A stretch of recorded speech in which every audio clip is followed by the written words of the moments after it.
किरण चौधरी के राज्यसभा जाने से क्या टूट जाएगा बंसीलाल का गढ़? जानिए तोशाम का समीकरण। हरियाणा की राजनीति में तोशाम का वही महत्व है जो उत्तर प्रदेश की गोरखपुर सीट का, या बिहार की नालंदा सीट का, या फिर महाराष्ट्र की बारामती का है।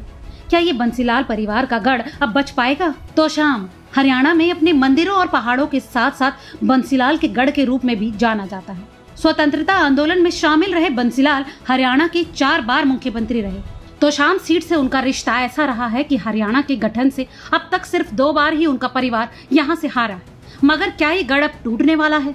ये सवाल इसलिए खड़ा हो रहा है कि हाल ही में बंसीलाल की पुत्रवधू किरण चौधरी भाजपा में शामिल हुई है। भाजपा में उन्हें राज्यसभा का उम्मीदवार बना दिया गया है। अब तक वही तोशाम की विधायक थी। वही उनकी बेटी और पूर्व सांसद श्रुति चौधरी दावेदार तो है, लेकिन क्या भाजपा एक ही परिवार के 2 लोगों को टिकट देगी? इस बात का जवाब तो भाजपा के टिकटों के ऐलान के बाद ही पता चलेगा। मगर ये तो तय है कि किरण चौधरी और उनकी बेटी को भाजपा का फैसला मान्य होगा, क्योंकि ऐसा हो ही नहीं सकता कि तोशाम को लेकर किरण चौधरी की भाजपा के बड़े नेताओं से बात न हुई हो।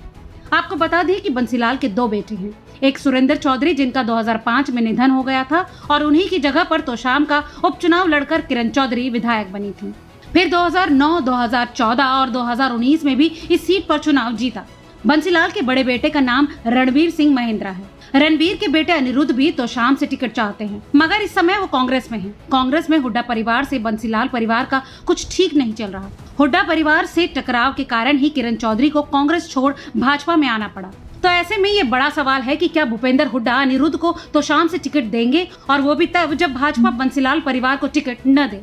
ये सवाल इसलिए भी उठ रहा है क्योंकि 2024 के लोकसभा चुनाव में पहली बार भिवानी लोकसभा सीट पर बंसीलाल परिवार से कोई नहीं था। कांग्रेस ने श्रुति चौधरी का टिकट काटकर राव दान सिंह को दिया था।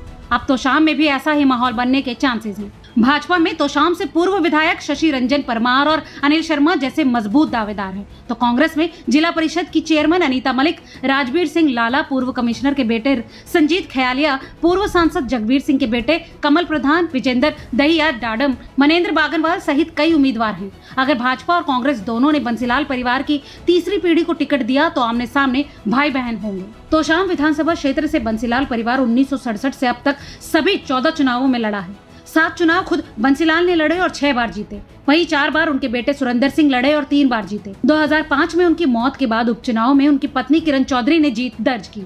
इसके बाद 2009, 2014, 2019 में भी जीत दर्ज की। बता दें कि यहीं से जीतकर बंसीलाल 4 बार मुख्यमंत्री बने। राजनीति के अलावा तोशाम एक धर्म नगरी भी है। यहाँ पर हरियाणा का सबसे प्राचीन विष्णु मंदिर भी है। भगवान विष्णु के 8वीं शताब्दी के वामन अवतार की मूर्तियां तोशाम की पहाड़ी से मिले हैं। इसके अलावा ये हरियाणा की सबसे धनी ग्राम पंचायत है। इस जगह की अपने मंदिरों और पहाड़ों के कारण एक अलग पहचान है। यहाँ बाबा मुंगीपा का मंदिर है। बाबा गोपीनाथ ने अपनी बहन चंद्रावल और मामा भ्रतहरि के साथ तोशाम की पहाड़ी की यात्रा की थी। गोपीनाथ की बहन चंद्रावल के मूंगे रंग के वस्त्र धारण करने के कारण इस धाम का नाम बाबा मुंगीपा कहा जाता है। तो किरण चौधरी के राज्यसभा जाने से क्या बंसीलाल का ये गढ़ वाकई टूटने वाला है? इस विषय में आपकी क्या राय है? हमें कमेंट करके जरूर बताएं, और ऐसी तमाम और हरियाणा से जुड़ी अपडेट्स के लिए देखते रहिए रिपोर्टर जी, क्योंकि हम हैं हरियाणा की आवाज।